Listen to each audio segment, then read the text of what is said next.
Bonjour à tous. Merci de nous rejoindre pour cette nouvelle édition de l'interview. Aujourd'hui, j'ai le plaisir et l'honneur de recevoir Christelle Heidemann, CEO du groupe Orange. Christelle, bonjour. Bonjour. Merci de nous rejoindre pour cette nouvelle interview, nouveau format à l'Axel depuis quelques mois. Donc, tu as pris les rênes d'Orange maintenant il y a 2 ans ? Un peu plus de 2 ans. Un peu plus de 2 ans. Donc là, je suis sûr que tu as plein de choses à nous raconter maintenant. Ah oui, j'avais déjà plein de choses à raconter il y a 2 ans, mais encore plus. Oui, mais sur le groupe. Ah, bien sûr, bien sûr. Non, c'est vrai que tu en étais déjà administratrice. Exactement. Depuis combien de temps ? Depuis 5 ans, 2017. D'accord. Donc tu as quand même suivi de près l'évolution du groupe avant d'en prendre la direction. On a plein de questions. On n'a qu'une heure. Ceux qui me connaissent savent que je suis toujours en retard, donc ça risque des fois de déborder. N'hésite pas. Si tu me dis, non, je vais faire des réponses courtes. Tu fais court ou long, tu fais comme toi. on est entre nous. Alors déjà, quand même, juste rapidement, même si tout le monde connaît Orange, tu as quand même pris un certain nombre de décisions depuis ton arrivée qui fait que le groupe a aussi peut-être une forme un peu différente aujourd'hui, en juillet 2024, à l'aube des Jeux Olympiques. Donc, peut-être nous donner en quelques chiffres ce qu'est le groupe Orange aujourd'hui, en chiffres, en zone géographique, en tendance. Voilà. Ouais, alors le groupe Orange, évidemment, en France, tout le monde connaît, hein, leader, opérateur télécom, opérateur historique, hein, puisque notre ancêtre, c'était France Télécom, bien sûr, les PTT. Le groupe Orange, c'est un groupe très international, en fait, hein, puisque la France représente un peu moins de 50% du chiffre d'affaires du groupe. Notre deuxième pays, c'est l'Espagne, pays dans lequel on a une grosse actualité, puisqu'on a consolidé le marché espagnol, et donc aujourd'hui, on est opérateur leader du marché espagnol, avec un opérateur qui s'appelle MasOrange. On a combiné Orange Espagne et MásMóvil. Et puis ensuite, on opère globalement dans 25 pays, 18 pays en Afrique, 7 pays en Europe. On est présent en Belgique, en Roumanie, en Pologne, en Slovaquie, en Moldavie, au Luxembourg. Chaque fois avec des positions plutôt de leader comme... Ça dépend. On a des pays dans lesquels on est leader, voire opérateur historique, comme la Pologne, par exemple. En Roumanie, on a racheté aussi l'opérateur historique. Et puis, il y a des pays où on est à l'origine un pur mobile player, la Belgique. On a été un pur mobile player. Et on vient de racheter un câble opérateur pour être opérateur fixe mobile. Et ensuite, on est présent dans 18 pays d'Afrique. Donc là, en Afrique, on est essentiellement opérateur mobile, bien sûr. Le mobile est le moyen de développer l'économie sur le continent. Et on est dans les pays du Maghreb, au Maroc, en Tunisie, on est en Égypte, on est au Sénégal, en Côte d'Ivoire. Sénégal, on est opérateur avec l'opérateur Sonatel, qui est l'opérateur historique aussi. Et puis, on est au Botswana, en RDC. Voilà. Donc, on est dans 18 pays d'Afrique. Et puis, en fait, on opère partout dans le monde, puisqu'on a aussi une activité où on accompagne tous nos grands clients entreprises avec Orange Business partout dans le monde, avec Orange Cyberdéfense aussi pour les enjeux de cybersécurité. Et puis, on est partout dans le monde aussi parce qu'on a des câbles sous-marins, 450 000 km de câbles sous-marins. On a une activité de maintenance de câbles sous-marins. On est propriétaire d'une flotte de bateaux avec Orange Marine. Et vous avez les câbles ou les deux ? On a les deux. On a de la capacité sur des câbles, parce que le principe des câbles sous-marins, c'est que c'est des consortiums. Et puis, on a de la capacité de maintenance, une activité de maintenance et de pose de câbles sous-marins avec Orange Marine. Donc, un spectre d'activité, effectivement, très très large, qui va des infrastructures, bien sûr, aux services, essentiellement en Europe et sur le continent africain, mais finalement qui accompagne nos clients partout dans le monde, ce qui fait qu'on a des équipes partout dans le monde. Quelques questions pour comprendre où on est sur le groupe, parce que les personnes qui nous regardent sont des membres de l'Axel qui connaissent déjà pas mal le groupe, mais il a évolué, je le disais. La tendance, par exemple, sur l'international, c'est plutôt à développer l'international, le stabiliser. Par exemple, il y a quelques années, quand tu étais encore déjà administratrice, je pense, il y a eu des fermetures de pays africains, il y en a eu aussi des ouvertures.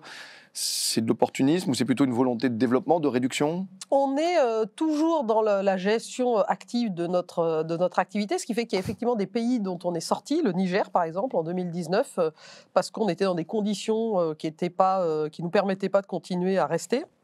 Et puis, on a aussi renforcé nos positions à l'international. Je parlais de l'Espagne, de la Belgique, en Roumanie. On est l'acteur qui a le plus consolidé le marché européen dans les 2 dernières années.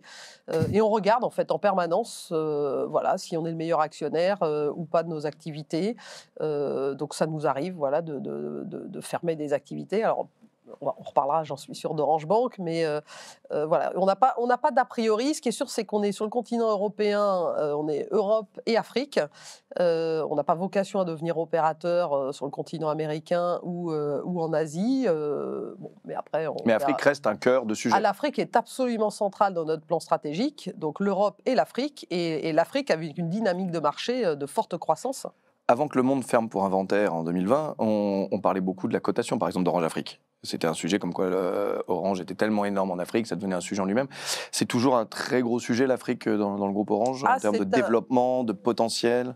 Le marché africain, pour nous, la performance d'Orange en Afrique est remarquable. On est sur des chiffres de croissance à 2 chiffres, 11% de croissance en 2023, tiré par la dynamique du continent africain. Donc, c'est la démographie, c'est l'équipement. On est encore dans certains pays, on amène de la couverture, on amène du mobile dans certains villages, là où il n'y a pas encore d'électricité. Et puis, l'équipement, de plus en plus, on migre. Les clients sont encore beaucoup sur la voie, et il y a tout l'équipement de la data mobile. Et puis le fixe mobile, le marché du B2B et le monnaie, puisqu'évidemment, sur le continent africain, dans beaucoup de pays, en fait, le terminal mobile est un moyen de faire beaucoup plus de choses que juste communiquer. Et donc, voilà, le paiement mobile est quelque chose qui s'est beaucoup développé et qui est un vrai relais de croissance. Et qu'il est toujours. Et qu'il est toujours, parce que ça l'était déjà il y a 10 ans. Ça l'était déjà, ça l'est toujours. Mais ça continue, voilà. Continue. Parce que l'expérience, tu as cité Orange Bank, l'expérience dans les services financiers propriétaires d'Orange a fait long feu, par contre, en Europe. C'est-à-dire qu'on est sur des marchés qui n'ont rien à voir. Le continent africain, enfin le continent, il ne faut pas généraliser parce qu'il y a des grosses différences d'un pays à un autre. Oui, déjà entre le Maghreb et... Voilà, exactement. Mais la bancarisation, on va dire, est beaucoup plus faible. Donc, ce qu'on retrouve dans beaucoup de pays émergents, où finalement, on n'est jamais passé par la case carte de crédit, compte en banque. Et donc, finalement, les gens ont leur wallet mobile et c'est donc là, il y avait une place à prendre. Vous continuez. Voilà, et on n'est pas les seuls. Tous les opérateurs mobiles ont pris cette place sur le continent africain. Et c'est vrai qu'une fois qu'on a la brique de paiement, on a une super app qui permet d'amener des contenus, des jeux. Et donc, tout l'écosystème numérique que finalement on connaît, nous, en Europe, il existe aussi, bien sûr, sur le continent africain, mais on essaye d'être au cœur et de pousser l'innovation. Je terminerai là-dessus encore une petite minute, parce que c'est très intéressant d'un point de vue stratégie. Maintenant qu'on a le recul, parce qu'on a reçu ton prédécesseur et puis d'autres personnes du groupe Orange pendant des années. Donc, en fait, il y a eu l'expérience à un moment de se dire, tiens, ça marche en Afrique, pourquoi pas essayer globalement d'être un acteur du monde de la finance. De manière pragmatique, vous avez mis les moyens, puis à un moment, vous avez dit, bon, ça prend pas. Oui, en fait, quand on regarde les activités finance, fintech, paiement, etc., d'abord, c'est des activités très, très différentes. Donc, mobile money, Orange Money fonctionne très, très bien en Afrique. On est sur des chiffres de plus de 25% de croissance l'année dernière. Effectivement, Orange Bank, on l'a lancé en 2016 ou 2017. À l'époque, il faut se souvenir, on pensait que les banques digitales allaient gagner de fortes parts de marché contre les banques traditionnelles. Et c'était le pari, le fait qu'on utiliserait le mobile et que la banque digitale capterait beaucoup de parts de marché. Et finalement, ça ne s'est pas forcément passé comme ça. Les banques traditionnelles ont toutes développé une activité digitale complémentaire. Les clients ne se sont pas rués pour fermer leur compte dans les banques traditionnelles et tout migrer sur le digital. Ils ont plutôt eu de l'opportunisme. Ils ont pris ce qu'ils avaient à prendre à droite à gauche, mais ils ont gardé leur banque traditionnelle. Oui, et puis c'est vrai que le marché de la banque, d'abord, c'est un marché qui est très, très régulé. C'est un marché de coûts fixes et de SI. Donc voilà, donc Orange Bank, il y a un travail formidable qui a été fait par les équipes.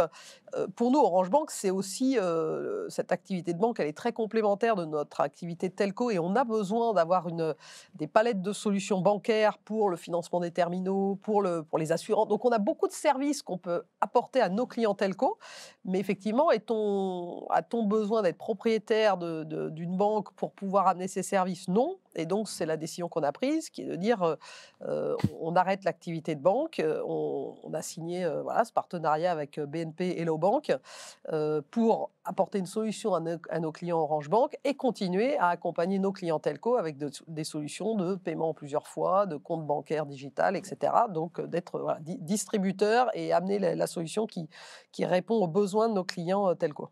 parlons des Jeux Olympiques avec une toute petite précision pour ceux qui nous écoutent, parce qu'on ne sait jamais ce qui se passe. Nous sommes en juin. Je ne sais pas quand cette émission sera diffusée, puisque c'est enregistré. Et donc, je prends toujours avec des pincettes ce qu'on peut dire sur quelque chose qui n'est pas encore arrivé. Qui n'est pas encore arrivé. Voilà, l'histoire retiendra. Je ne sais pas qui se baignera dans la Seine, je ne sais pas ce qui se passera pendant les Jeux Olympiques. Et j'espère pour nous que tout se passera bien. Mais c'est vrai que, autant déjà en tant que personne physique, on peut avoir peur de se balader sur les quais de Seine quand on peut imaginer tout ce qui peut se passer. Mais alors, je ne suis pas sûr que j'aimerais être dans tes chaussures sur tous les sujets sécurité. On parle beaucoup de cybersécurité, etc. Et tu es au cœur du sujet avec Orange, là. Oui, alors après, un événement comme les Jeux Olympiques, une fois tous les 100 ans en France, on est très très fiers d'être partenaire. Les Jeux Olympiques, c'est d'abord un grand événement sportif, hein, et donc on est là pour faire en sorte que cet événement et l'esprit olympique puissent servir les sportifs qui quand même sacrifient leur vie. Hein. C'est des années de préparation pour quelques secondes de performance et puis éventuellement une médaille. Et puis bien sûr, voilà, chaque État va soutenir ses champions et on va tous suivre, on va tous découvrir des sports aussi. Donc c'est d'abord voilà, au service du sport. On est très engagé chez Orange et on pense évidemment que le sport véhicule beaucoup de valeurs qui sont importantes, l'olympisme bien sûr, et c'est vrai que nous on est le partenaire technologique des Jeux, et puis on a un spectre d'activités d'accompagnement technologique qui est le plus large, qui n'a jamais été confié à un opérateur. C'est vrai qu'à Tokyo, il y avait 5 opérateurs. Là, pour Paris 2024, on sera le seul. Alors, c'est évidemment tous les services de connectivité, mais c'est plus que ça. Et c'est parce qu'en fait, Orange on a une activité. Ça fait très longtemps qu'on accompagne les événements sportifs avec nos équipes d'Orange Event. Et donc, on est le partenaire de tous les grands événements sportifs en France. On accompagne les Coupes du Monde. Alors là, c'est vrai que c'est 32 Coupes du Monde de foot en même temps, hein, les Jeux. C'est 120 sites à équiper. C'est connecter les arbitres, bien sûr les sportifs, les équipes organisatrices, les spectateurs, les téléspectateurs, faire en sorte que les images soient vues. Et puis, il y a évidemment cette cérémonie d'ouverture qui va être, ou quand les gens le verront, qui a été, mais qui a vocation à être assez unique, hein, sur la Seine en mouvement, sur 6 km, 120 barges à connecter. Donc, pour nous, c'est aussi un moyen de tester la technologie et d'innover. Donc, d'utiliser la 5G dédiée, 5G SA, pour capter, pour avoir des caméras embarquées, des petites caméras embarquées qui vont permettre finalement aux médias et de suivre des moments. Et ce sera autant par la cérémonie d'ouverture, mais c'est aussi les épreuves dans la Marina de Marseille, c'est aussi dans les stades. Voilà, donc d'aller chercher tout le meilleur de la technologie pour accompagner les organisateurs, bien sûr la sécurité, les sportifs, les arbitres, et faire en sorte que le monde entier puisse voir ces images. Mais en fait, on a été tellement rapide sur Orange, j'ai oublié de te poser une question importante, mais qui es-tu, Christelle? D'où viens-tu avant d'avoir pris la direction du groupe il y a 2 ans? Quelques mots peut-être sur toi, ton parcours, parce que c'est quand même pas si commun, pardon, parce que ce n'est pas que ça aussi être patronne du groupe Orange, mais enfin d'avoir une femme à la tête d'un grand groupe international basé en France. Voilà, donc... Oui, alors moi je suis ingénieure de formation et c'est vrai que j'ai commencé ma carrière dans les télécoms, mais je suis rentrée chez Alcatel en 99 et donc Orange, enfin à l'époque c'était France Télécom, il y avait France Télécom et Orange a été mon client, et donc je suis rentrée chez Alcatel où j'ai passé 13 ans. Dans différents métiers, hein, financement de projet. Alors, je suis rentrée, c'était Monsieur Tchourouk, Serge Tchourouk, qui était le patron d'Alcatel. Alors, moi, je suis rentrée stagiaire, même chez Alcatel. Et puis, fusion avec Lucent, donc Pat Rousseau, première femme quand même à diriger une entreprise du CAC 40 à l'époque, Alcatel-Lucent, et puis Ben Vervayen, et puis Michel Combe. Et c'est vrai que donc j'ai eu voilà, plein d'activités. J'ai travaillé dans la Silicon Valley pour Alcatel-Lucent. J'ai été DRH du groupe. Donc un groupe évidemment avec des grandes difficultés, hein, puisque le groupe n'existe plus. Il a été racheté par Nokia. Et ensuite, j'ai passé 7 ans chez Schneider Electric. Et donc là, changement d'industrie totale, hein, plus du tout les télécoms, le monde passionnant de la gestion de l'énergie, des automates industriels, de l'efficacité énergétique,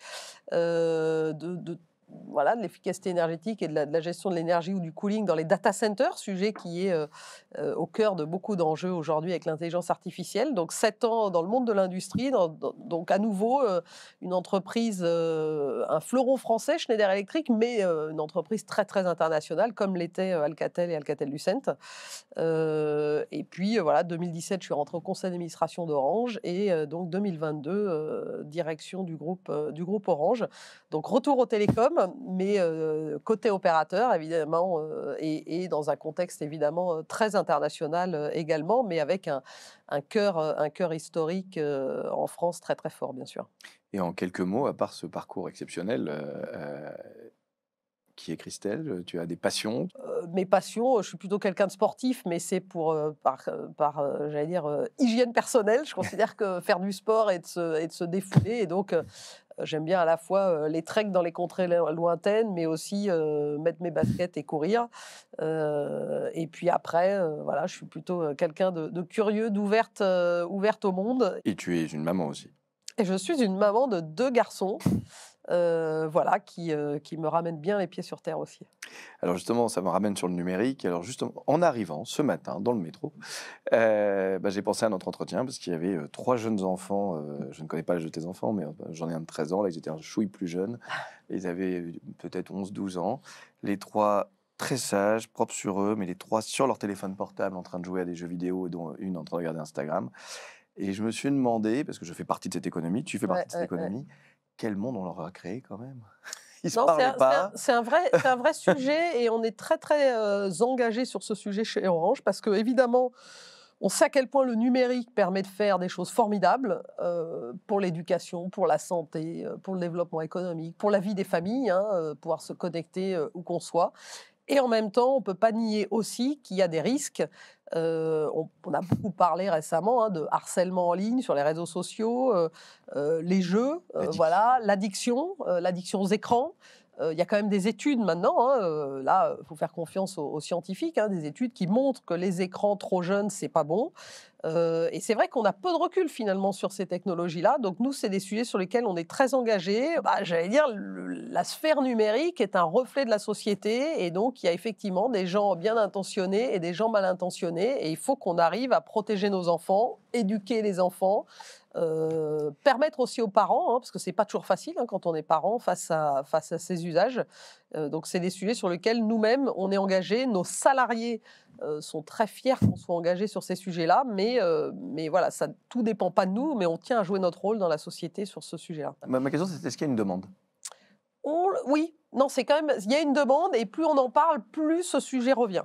Parce que pour Mais la sécurité, il y a une demande. ouais, D'ailleurs, vous avez sorti une offre. on je a crois. sorti effectivement, là, il y a Quelques jours. enfin voilà, Orange Cybersecure avec à la fois tout un volet finalement gratuit, mais de communautaire pour s'assurer qu'on passe le message aux gens que quand on a un doute sur un SMS, un mail, il faut pas cliquer, il faut vérifier avant de cliquer ou de répondre. Et donc voilà, et faire connaître en fait les menaces. Et on a tous reçu des SMS pour livraison, formation Tous les et jours. autres. Donc c'est du vécu. Et donc là, c'est apporter la compétence qu'on a depuis des années, hein. Ça fait 15 ans qu'avec Orange Cyberdéfense, on est aux premières loges d'observation, d'évolution de la menace dans le monde numérique. Donc amener ce savoir-faire qu'on a développé dans le monde de l'entreprise pour les grands publics, c'est la démarche.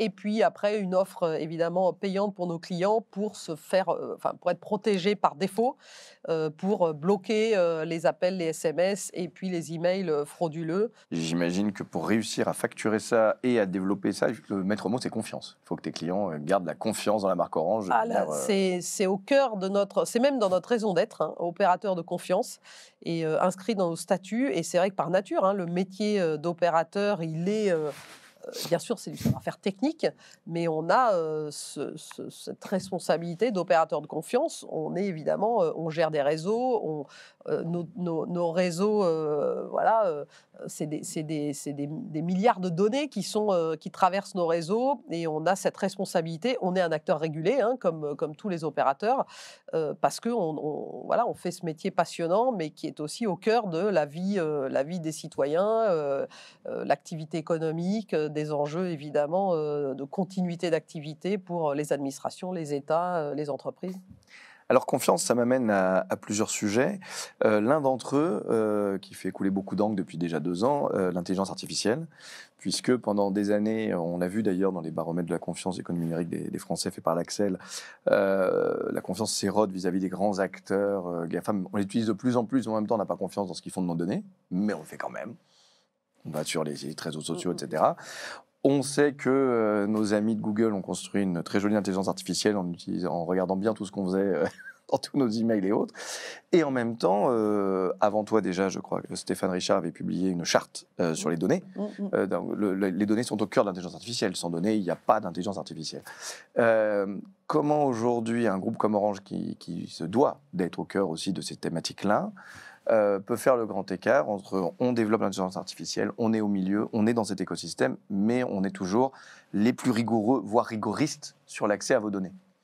Oui, bah, on a à la fois une charte sur les données, et puis de toute façon, le RGPD s'applique à nous, et on a même des régulations qui renforcent au-delà des données privées. Et puis on a aussi une charte sur l'IA qu'on a mise en œuvre il y a maintenant un peu plus d'1 an.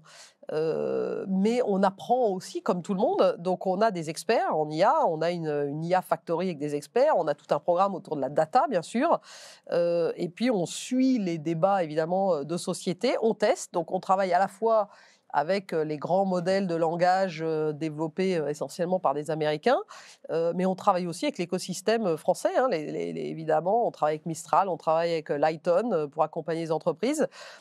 Et pour nous, évidemment, l'IA, c'est à la fois, comme pour toutes les entreprises, hein, c'est une vraie révolution industrielle, et donc ça va apporter des évolutions, à la fois des enjeux de compétitivité, mais aussi de transformation de nos métiers, d'être plus efficaces, d'être plus pertinents dans le ciblage marketing, d'être plus efficace dans la gestion de nos réseaux, d'être plus efficace dans la détection des attaques cyber grâce à l'IA. Et puis en même temps, ça pose beaucoup de questions, effectivement, sur voilà, qu'est-ce que des sujets d'éthique, hein, qui sont, quand on voit voilà, les images, les fake news, le champ des possibles, la fraude. Et ça, c'est des sujets, évidemment, on voit bien que les débats publics et les enjeux de régulation sont clés, même si la technologie évolue tellement vite qu'il est impossible pour la régulation de suivre. Et donc c'est toute la difficulté. Maintenant, on est par nature un opérateur qui est au cœur des enjeux de passage à l'échelle sur l'IA. Mais on voit bien que ça va poser la question de la taille, des enjeux des infrastructures. On parle beaucoup... Ce matin, on parlait beaucoup d'NVIDIA, surtout. On parle beaucoup d'NVIDIA et du bottleneck, on va dire, du compute, des fameux GPU de NVIDIA.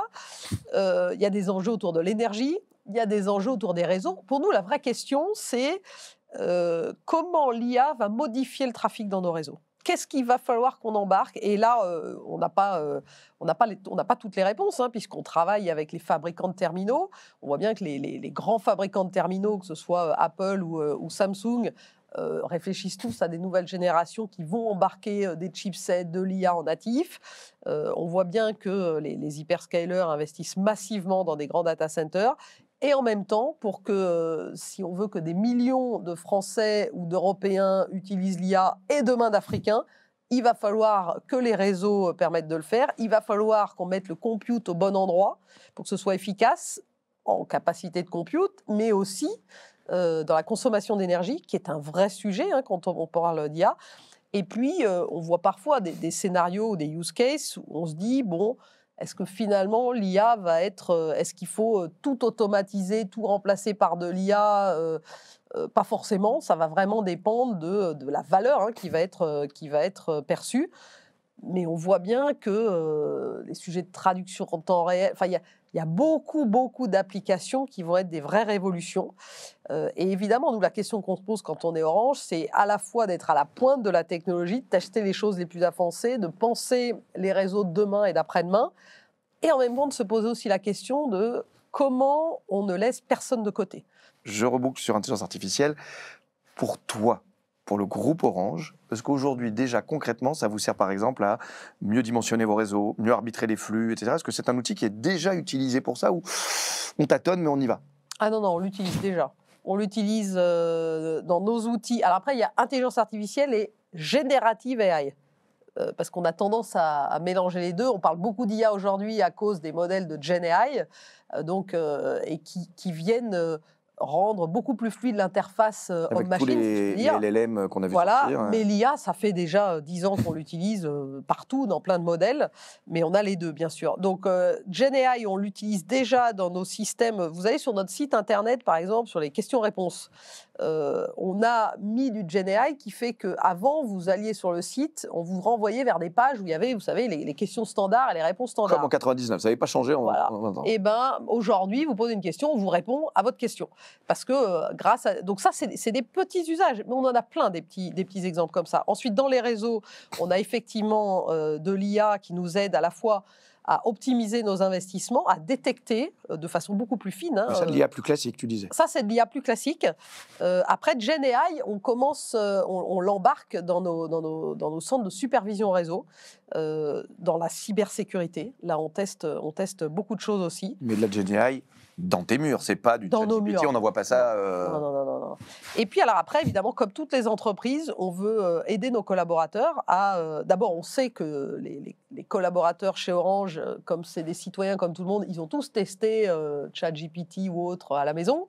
Et donc, on veut s'assurer qu'ils puissent retrouver les usages dans le monde de l'entreprise, mais qu'on le fasse dans un environnement qui protège les données de l'entreprise et qui protège l'entreprise et les collaborateurs. Et donc, on a créé un outil qu'on a appelé Dinutu, qui permet aux collaborateurs d'utiliser toute la puissance de OpenAI, ChatGPT ou bien Mistral aussi, qu'on a embarqué, et de pouvoir aussi télécharger des documents confidentiels d'entreprise dans cet environnement fermé, contrôlé de l'entreprise. Donc, on a aussi cet outil qui nous permet de l'appropriation. Avec des modèles open source, en fait, que vous utilisez, ou pour pas que ça aille justement chez ChatGPT. Donc il y a une partie qui est, on vient télécharger, enfin, on utilise le donné à l'état de l'art où il est, donc Mistral ou OpenAI. Et ensuite, ça reste dans notre environnement de données, ça ne sort pas de l'entreprise pour les données qu'on utilise. D'accord. Donc, on a notre instance entreprise, j'allais dire, de ces modèles. Je me permets d'en parler parce que tout le monde, les gens qui nous écoutent, ne connaissent pas forcément toutes ces subtilités. Donc, on a tous ces modèles LLM dont on parle beaucoup avec OpenAI 3.5, 4O, etc. Mais ça, c'est du privé. Très privé, puisqu'ils disent qu'ils vont passer à but lucratif, d'ailleurs. Ouais. Et quand on envoie nos données, ils apprennent avec nos données. Ce qui est gratuit, non mais voilà, on est dans un monde où si c'est gratuit, il y a quelque part quelqu'un qui va utiliser quelque chose. Toi qui es dans une entreprise à haute valeur ajoutée technologique et je sais, pour avoir travaillé avec le groupe Orange, que vous êtes extrêmement fiers de vos ressources humaines, entre guillemets, de tous ces cerveaux qui ont construit le groupe. Si toutes ces données sortent, c'est une perte massive. Il faut que ça reste dans la maison. Mais ça reste. C'est justement pour ça qu'on a créé ces outils internes. Mais est-ce qu'il y a aussi de l'éducation des collaborateurs pour dire posez pas des questions en mettant des scripts et des machins dehors Alors en fait, quand vous allez sur l'outil en interne, ça vous donne, vous cliquez des cases, ça vous fait prendre connaissance de la charte, des rappels. Et puis on apprend, parce que par exemple, je vais vous citer un exemple, avec cet outil-là, on s'est rendu compte que les gens créaient des images. Et puis après, on s'est posé la question de dire, mais alors, est-ce que le contenu qu'on a créé va être utilisé pour faire des présentations en public ou de la musique, etc. Est-ce qu'on a bien les droits? Est-ce que les enjeux de protection des droits d'auteur et donc, on a, pendant un temps, bloqué la capacité à télécharger les images qui avaient été créées parce qu'on s'est dit, on ne sait pas comment... Voilà, donc, c'est des choses sur lesquelles on apprend. Et on a des débats, on a un conseil externe pour nous aider à réfléchir sur ces sujets-là. Un conseil... un peu éthique. Oui, c'est éthique et IA. C'est un conseil, non pas au sens un cabinet de conseil, mais vraiment un conseil d'experts. Et c'est des sujets qui sont pas simples, parce qu'on veut à la fois innover, tester, et en même temps s'assurer qu'on se pose toutes les questions de société légitimes. On accompagne aussi nos clients entreprises, donc on a lancé des offres, et c'est vrai que les PME qui veulent pouvoir tester sur le même modèle que ce qu'on fait nous, veulent avoir cet environnement fermé, et donc c'est une solution qu'Orange Business propose.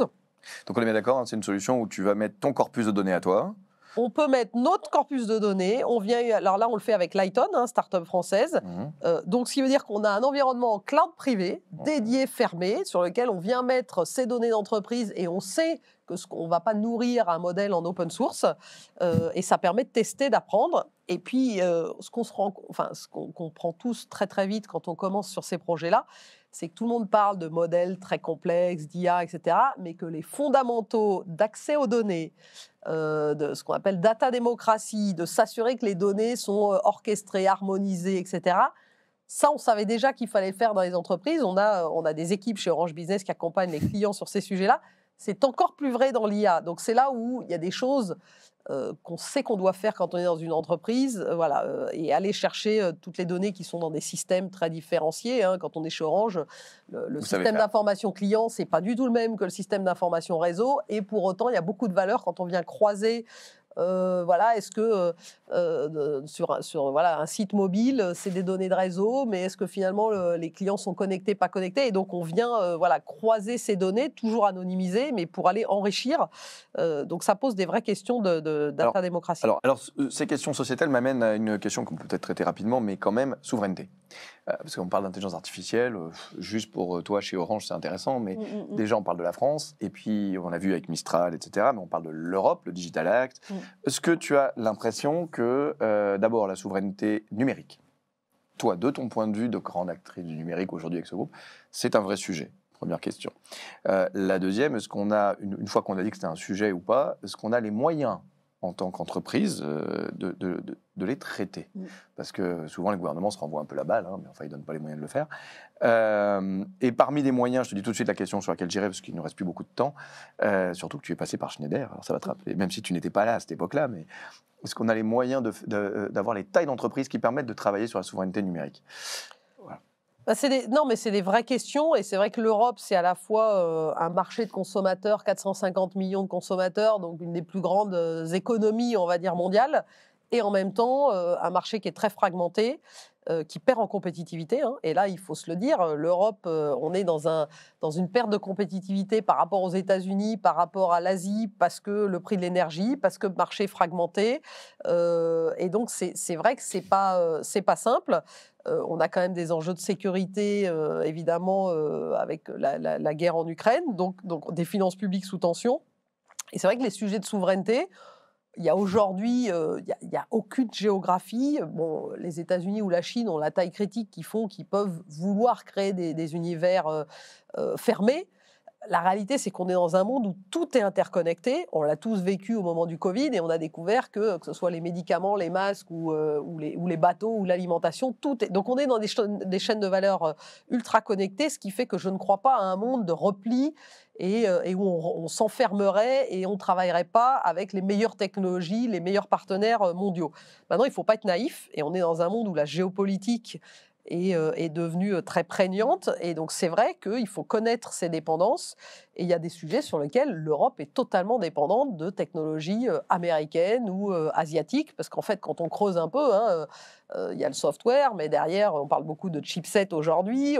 Donc c'est des sujets qui sont largement en haut de l'agenda politique européen, mais les réponses à apporter ne sont pas évidentes, parce qu'on revient sur des enjeux de taille critique. Est-ce que tu as beaucoup parlé... Tu voudrais fusionner avec un gros opérateur télécom en Europe, tu ne pourrais pas aujourd'hui? Alors aujourd'hui, on ne peut pas. Alors, cross-border, personne ne nous interdirait de le faire, mais ça ne crée pas de valeur, et les investisseurs ne veulent pas qu'on le fasse, parce qu'ils disent, finalement, ça ne crée pas de valeur. On est dans un marché des télécoms européens qui est aujourd'hui 27 États membres, 27 régulations, une autorité de la concurrence qui, de toute façon... Aujourd'hui, veut 4 opérateurs mobiles par pays. Donc, vous faites 4 fois 27, ça vous donne le nombre d'opérateurs. Quand il y en a 3 aux États-Unis, 3 en Chine, 3 en Inde. Tel que tu l'exposes, on trouve ça ridicule. Mais comment ça se fait que ça perdure? C'est pas facile, parce que la réalité, c'est que le marché européen n'existe pas. Le marché unique des télécoms n'existe pas. On a 27 États. On a des personnes qui nous disent la même chose sur la banque. Le marché unique de la finance n'existe pas. Mais d'ailleurs, l'Europe n'a pas été conçue pour créer un marché unique des télécoms. Alors, il y a des initiatives. Aujourd'hui, vous voyagez partout en Europe. Le roaming, vous ne payez pas de roaming quand vous allez. Voilà. Donc, c'est un marché... C'est très orienté défense du consommateur. Mais c'est très orienté consommateur. Et aujourd'hui, toute la régulation européenne a beaucoup été pensée, encore aujourd'hui en France, pour favoriser le consommateur, amener pour tous la fibre, le mobile, etc. Dans un contexte où les opérateurs européens ont de moins en moins de capacité à investir parce que leurs marges sont faibles. Alors la bonne nouvelle, c'est que le pouvoir d'achat, les prix des abonnements mobiles ou fixes sont bien plus bas en Europe qu'ils ne sont aux États-Unis. Mais la capacité à investir dans les réseaux, elle est beaucoup plus faible, ce qui fait que l'Europe prend du retard dans le déploiement de la 5G. Et puis, on a des opérateurs qui sont très endettés parce qu'ils ne génèrent pas assez de marge et qu'ils empruntent pour pouvoir financer leur réseau. Et donc, on est plutôt dans une fragmentation. Vous voyez un Telecom Italia qui vend son infrastructure fixe à KKR. Vous voyez Vodafone qui est un opérateur européen et africain qui sort d'Espagne, qui sort d'Italie et qui le vend à des investisseurs locaux ou qui cède ses activités. Donc on voit qu'on est dans une Europe des télécoms. Mais toi, ça t'a pas intéressé par contre?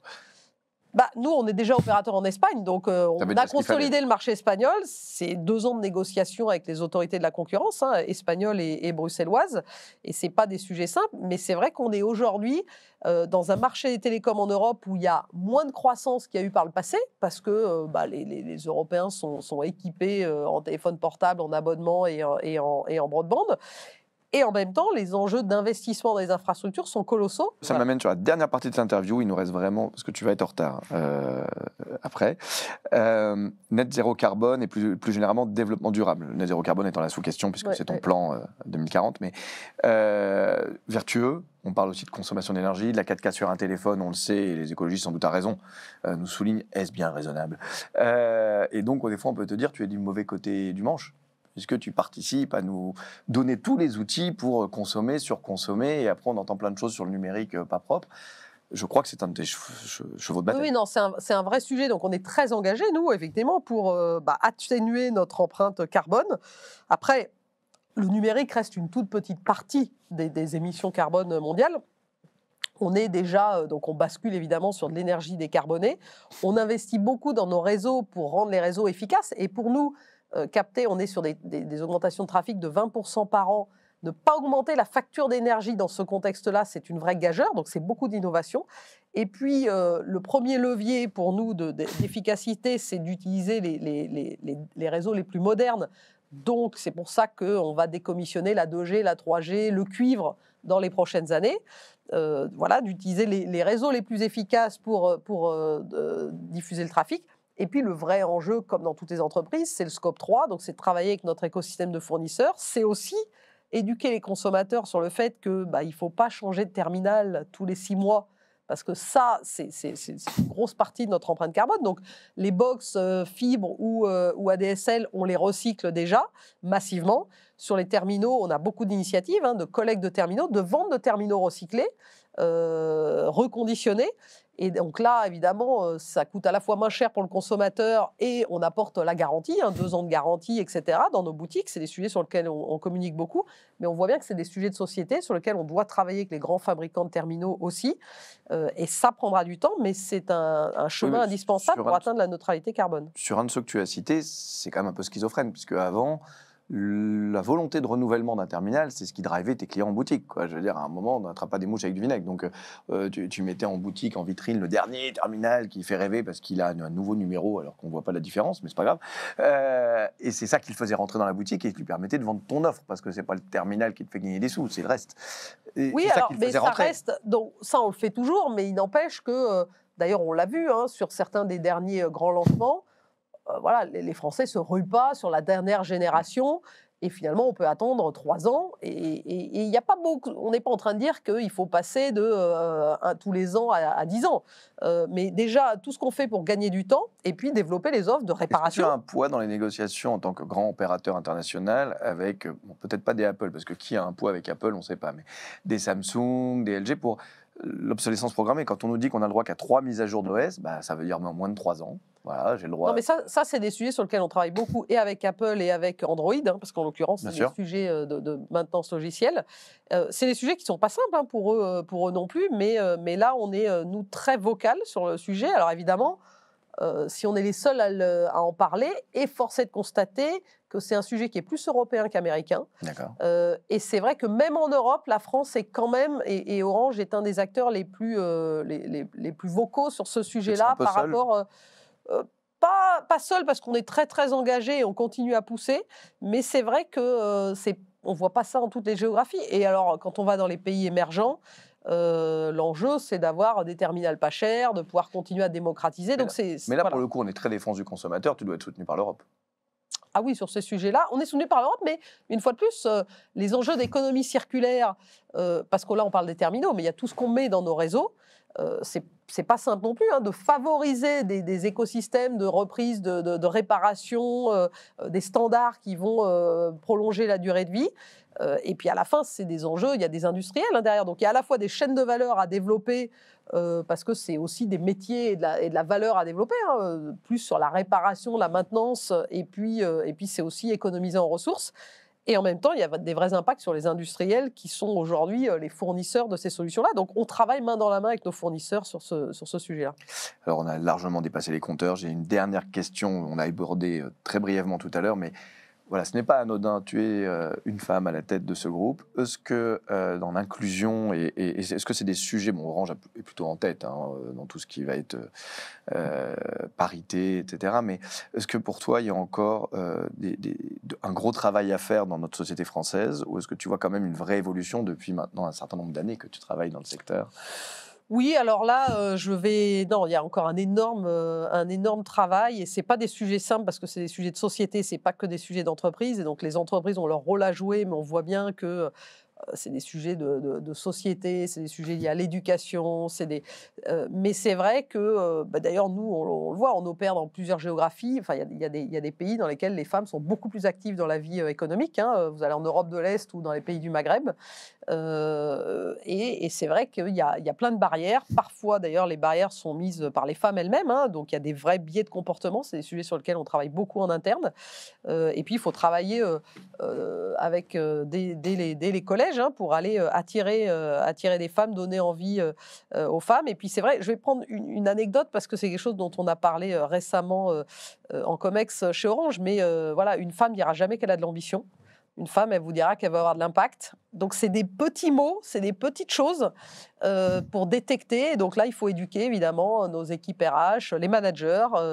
Mais c'est vrai qu'il y a encore beaucoup à faire pour s'assurer qu'on va chercher les meilleurs talents et effectivement, et d'avoir des équipes diverses. Alors, hommes-femmes, mais toutes les formes de diversité, hein.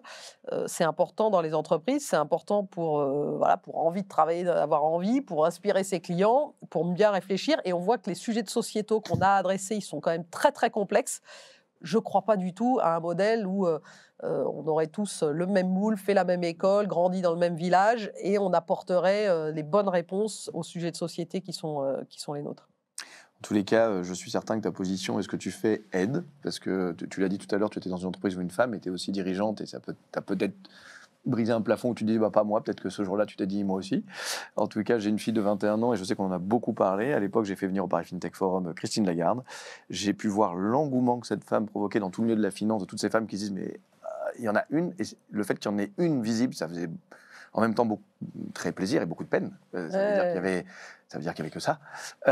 Et c'est, je pense, extrêmement important d'être vocal aussi là-dessus, pour montrer à nos enfants, parce que malheureusement, comme je te disais, j'ai un enfant.